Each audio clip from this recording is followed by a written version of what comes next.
Speaker of the House. It's the most important position at the Capitol that Texas voters don't get to choose. The post is open, but there's a clear leader in the race. We are excited to bring the House together, to be unified, and to do good work for the people of Texas. How a decisive move weeks before the session begins may have started and ended the race for Speaker. A Central Texas highway has the fastest speed limit in the nation, but did a multi-million-dollar payout fuel the decision for higher speeds? Our special report is coming up. Hello, and thank you for joining us for State of Texas. I'm Josh Hinkle. When Speaker Joe Straus announced he was leaving, it kicked off a race to replace him. But that race seems to be over more than a month before the session starts, with a representative from Angleton building a decisive lead. Politics reporter Phil Prazen introduces us to Dennis Bonnen. We're here to let you know that the Speaker's race is over and the Texas House is ready to go to work. You need 76 House member votes to become Speaker of the House. In a brief press conference, Ways and Means Chairman Dennis Bonnen says he has 109. He'll be one of the 3 most powerful men in the state, negotiating directly with Governor Greg Abbott and Lieutenant Governor Dan Patrick. He can be tenacious, he can be irritating, he can be conciliatory, and all at the same time. And so he's a hard negotiator and has earned the respect, I think, of pretty much both sides. Last session, he was a key lieutenant of Speaker of the House Joe Straus. When I asked him what would be the House's top priority, he said changing how the state pays for your public education. When the House stands together, it does great things. And this Texas House is going to do great things. That's a good sign to Democratic Vice Chair Celia Israel. Public school finance was his #1 issue. That's my #1 issue, so we're starting off on good terms. But she says she needs to know more about his style, if Democrats will be at the table, and what his other priorities will be. We'll find out more about the Speaker-to-be in the weeks ahead. Phil Prazen for State of Texas. Thanks, Phil. Bonnen said that he would honor the tradition of the House being a bipartisan chamber and be open to having Democrats chair key committees. Bonnen also said that school finance would be a priority next session. That seems to be in step with Governor Abbott's views. We have to focus on making the state of Texas better in this next session. That starts with finding ways to better fund our schools, including paying our teachers more. We're beginning to get an idea of the top priorities for lawmakers at the ledge with the start of bill filing last week. For perspective, we turn to our panel. Andrea Zielinski covers politics for the Houston Chronicle, and Bob Garrett is the Austin Bureau Chief for the Dallas Morning News. Welcome. Thank you. Yeah, thanks for having me. I want to start with the race for Speaker. Dennis Bonnen seems like he thinks he's got it in the bag. Is that the case? It appears that he may have it in the bag. I mean, he is putting out press releases twice a day to bolster the idea that he is inevitable, that he has all the votes he needs in the Republican caucus, plus a good chunk of the Democrats. If Dennis Bonnen was the Speaker, now that there's going to be more Democrats in the House, how's that going to fare for him? I think what Democrats are looking for is for a guy who isn't afraid to throw some elbows, which Bonnen has a good record of. And then, meanwhile, you still have Republicans and conservative Republicans who do want to hit the reset button with communications, with Patrick in the Senate, with the governor's office. You know, after the 2017 legislative session where things got kind of muddled and dicey in terms of communication between the 3, I think they're really hoping for a fresh start. You mentioned the Lieutenant Governor. Mm-hmm. What's that relationship going to be like? Because, you know, obviously Joe Straus had his way of doing something and Bonnen was there to help him out, but will it be a new day, I guess? Well, it's a new day in that we can call Dan Patrick Mr. 4.9%. That was his margin of victory, a shocker to him and others. I think basically we're in the beginnings of a 2-session fight. It's largely about redistricting now because the Democratic pickups in the House make it possible for the Democrats in 2020 to pick up the House and then stop partisan gerrymandering of the kind we've seen in 2003 and 2011. So there's nothing like a few glimpses of possibly losing your power to bring a party closer together. And I think that's what we're seeing is that Patrick losing 2 seats in the Senate on Election Day, and the House Republicans losing 12 seats to Democrats. They have more reason now to make common cause and get ready to really have something to run against Democrats on next election. And redistricting will come up in 2021 in the next legislative session. That's right. All right. Well, what does Governor Abbott think about all this, you think, with the makeup of the House changing, with how Lieutenant Governor fared in the election? What are your thoughts? I imagine that he's probably a little uncomfortable. I think they realized with Beto at the top of the ticket that they were going to lose a little bit of ground. I don't think anyone thought that a bunch of these races were going to be as tight as they were. For Lieutenant Governor Dan Patrick, for Attorney General Ken Paxton, for losing seats in the House as they did.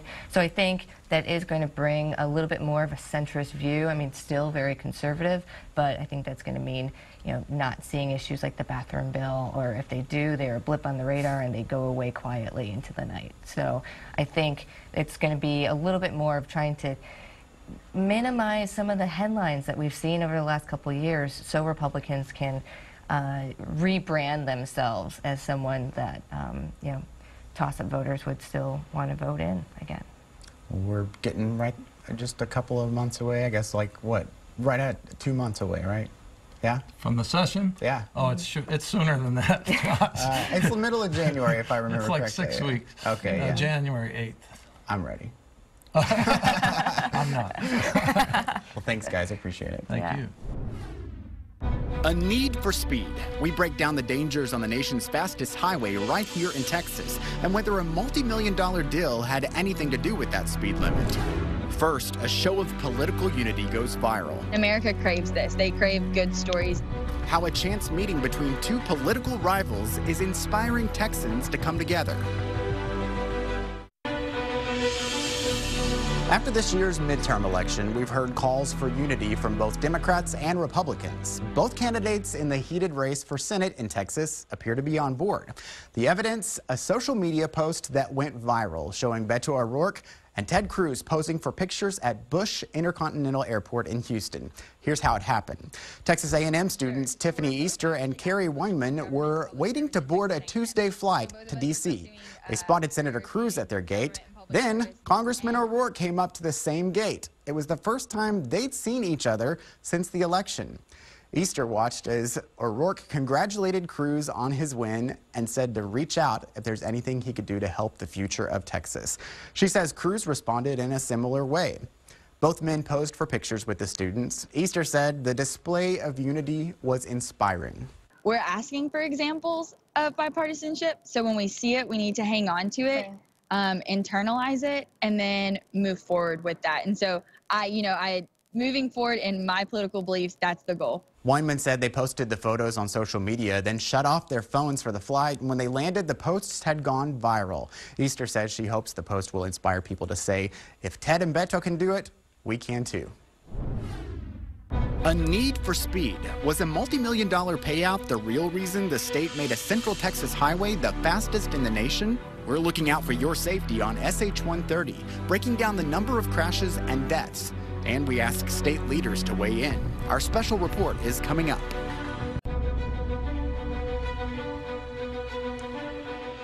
We've been told SH-130 running from Georgetown to Seguin was meant to take Austin's traffic problem off of Interstate 35. But was money the real motive behind building the nation's fastest highway? Our investigation reveals a $100 million deal made years before SH-130 ever opened to ensure lawmakers set its speed limit at 85 miles per hour. Now crashes are on the rise, many deadly, many speed-related. Here's investigator Jody Barr.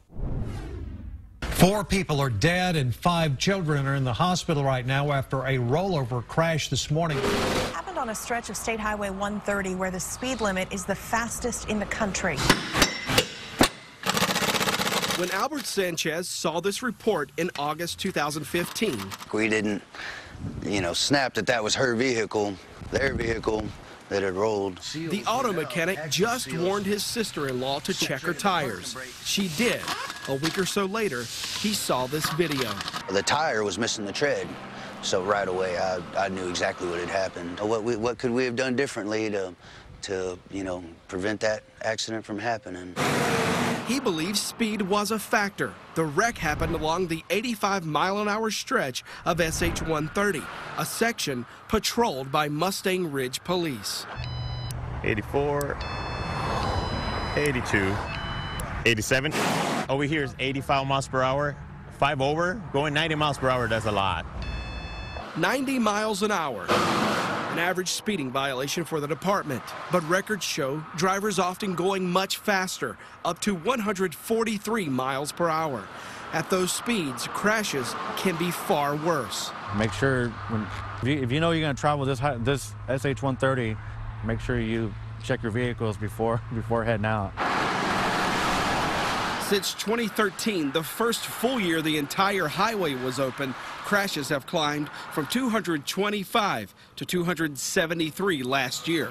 37 people have died, their wrecks blamed on mechanical failures, impaired driving, and speeding.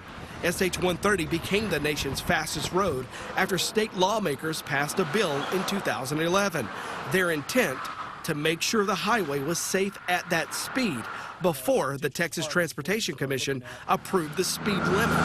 To do that, TxDOT had to perform an engineering and traffic study first. So before SH-130 opened, TxDOT performed an interim study, not the final one, which wasn't complete until drivers had been using the highway for 6 months. Texas Transportation Commissioner Jeff Austin voted to approve the speed limit after that interim study. We have the best engineers in the country that are looking at these studies and making recommendations to us based on the construction of a given road. But we discovered engineers weren't the only ones making recommendations back then. Records show a private tolling company that profits from a portion of SH-130 promised TxDOT $100 million to ensure the 85-mile-an-hour speed limit was set before the road opened. Did that have anything to do with your decision? Mr. Barr, I am deeply offended by that question because one life in a fatality is way too much. Any road, period. And I resent to this state, to this agency, that question insinuating that we would take money to put a higher speed limit. Did that $100 million promised payment from this private company impact you in any way of whether this speed limit went into this bill or not? Absolutely not. I didn't even know about it. In fact, at the time, it wasn't until recently when y'all actually made your request that we asked TxDOT why it was such a big push to put the 85 mile an hour, and that's when we discovered that was a part of the contract. Senator Lois Kolkhorst, a former House member who authored the bill behind SH-130, claims she knew nothing about that specific initiative. But video from this 2011 committee hearing on her bill proves lawmakers were well aware. It says as part of your contract, in the event TxDOT authorized within 180 days, basically a speed limit of 85 miles an hour, then the developer shall pay TxDOT an additional $100 million. Money aside, Kolkhorst says she never knew a final safety study wasn't finished until after the highway opened. Did it sound like TxDOT didn't follow what you intended with this engineering study? Again, at the time, with where we were with that agency, nothing would surprise me. This is not a topic the lawmakers who have this highway in their districts want to talk about either. Senators Kirk Watson and Judith Zaffirini both initially agreed to an interview. We gave them the details of this investigation, then both later backed out. The rest you see here either weren't available or never got back to us. Jody, you mentioned that part of this highway is owned and operated by a private company, but you discovered serious problems there. We did, Josh. This company recently filed for bankruptcy, which exposed a $175 million problem with the condition of SH-130. Coming up, we'll show you how the highway is falling apart in some places. All right, Jody, we'll check back with you in a bit. Thank you. About those crash and death numbers in our report, it's tough to say if they're high or low because there is no other highway this fast in the nation to compare. When one of the University of Texas top highway engineering experts says one point that can't be argued here is simple physics. A person's chance of serious injury or death is higher in a crash out on SH-130 than any other highway in Texas. Lower speeds tend to be more conducive for safety. They're not conducive for saving time, or maybe not as conducive to attracting toll users, but nevertheless, one would have a very hard time arguing that one is safer at 85 than at 70 or 60. No doubt about that. To see those crashes year to year and how the numbers have gone up, check out our interactive features online. Just look for the State of Texas story on your station's website. A need for speed. We told you about a multi-million-dollar payout some say is the real reason the state made a Central Texas highway the fastest in the nation. Now we reveal the road is coming apart, risking safety and costing a lot of money to repair. We investigate coming up.